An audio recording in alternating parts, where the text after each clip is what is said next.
श्री गणेशाय नमः। मार्गशीर्ष की शुरुआत हो चुकी है, जो कृष्ण जी का प्रिय महीना माना जाता है। 26 दिसंबर तक मार्गशीर्ष का महीना रहेगा। इस दौरान पूरे विधि विधान और सच्चे भक्ति भाव से श्री कृष्ण जी की आराधना का विधान है। वैसे तो हिंदू धर्म में एकादशी व्रत का बहुत ज़्यादा महत्व होता है, लेकिन ये मार्गशीर्ष का महीना है, इसलिए एकादशी के व्रत का महत्व और भी ज़्यादा बढ़ जाता है।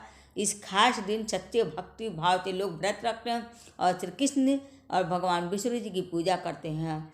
एकादशी 2 बार आती है महीने में, शुक्ल पक्ष और कृष्ण पक्ष। और सारे एकादशी का बहुत ज़्यादा ही महत्व होता है।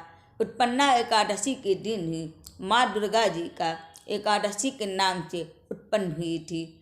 उन्हीं के नाम से एकादशी का व्रत रखा जाता है और इसमें पूजा विष्णु भगवान जी, गणेश जी का और दुर्गा जी का भी किया जाता है। साथ में लक्ष्मी जी का भी करना शुभ परिणाम देता है।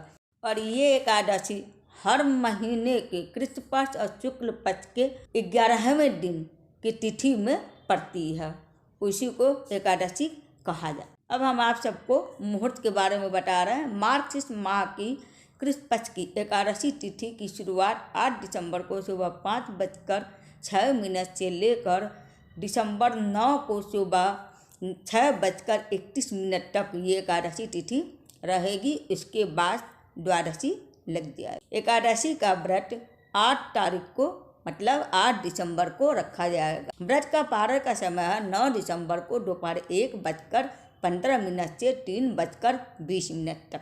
एकादशी के व्रत के लिए आपको 10वीं तिथि से ही नियम लेना होता है। तो 10वीं तिथि को आप दिन भर खाना ना खा सकती हैं, लेकिन सूर्यास्त के बाद आपको खाना नहीं खाना। फल फ्रूट या तो फलहार या नमक वगैरह लेके आप खा लीजिए। उसके बाद मुँह साफ करके सो जाइए। सुबह जल्दी उठिए।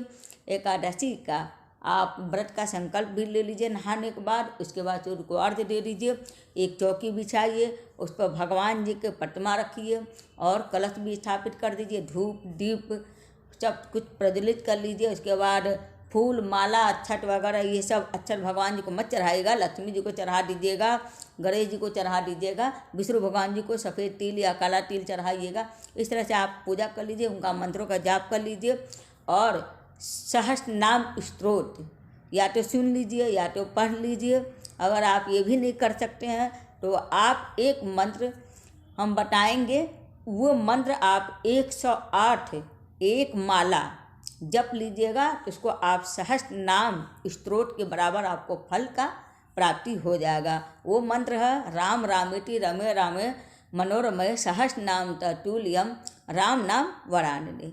यही मंत्र है जिससे 108 एक माला आपको जपना। उसके बाद आपको एकादशी के दिन व्रत रखना, या तो निराजल रख लीजिए, निराजल नहीं रख सकती हैं सारा दिन तो आप फल कर लीजिए, या तो जूस वगैरह सूप वगैरह जो भी आप खा सकते हैं पी सकते हैं फलहार में वो आप खा लीजिए।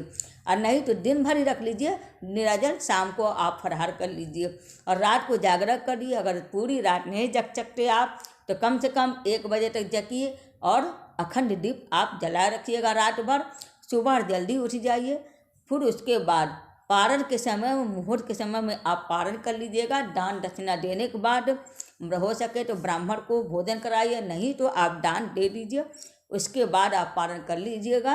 पारण आप मिश्री वगैरह से कुछ भी कर सकते हैं, क्योंकि द्वादशी के दिन भी आपको दिन में 1 बार भोजन करना रहता है, वो भी साफ सुथरा। लहसुन प्याज और सरसों तेल, मसूर का दाल, बैगन ये सब नहीं खाना रहे। आप जो भी व्रत रखते हैं उस व्रत का कथा भगवान जी का जरूर सुन लिया करिए। तो उत्पन्ना एकादशी का व्रत रखें या ना रखें, लेकिन आप सुबह पूजा कर ले और भगवान जी का कथा जरूर सुन ले। 11 माता का भी कथा सुन ले। उसके बाद आप आरती करें, तब जाकर आपको पूरा फल मिलेगा। और प्रसाद सबके में वितरित करके क्षमा याचना करके आसनी पर थोड़ा सा पानी डालें और उसको अपने मस्तक पर लगा लें। और उसके बाद दंडवत प्रणाम करके उसके बाद आप उम्मीद करती हूँ कि आप सबको मेरा वीडियो पसंद आया होगा। हरे कृष्ण हरे महादेव।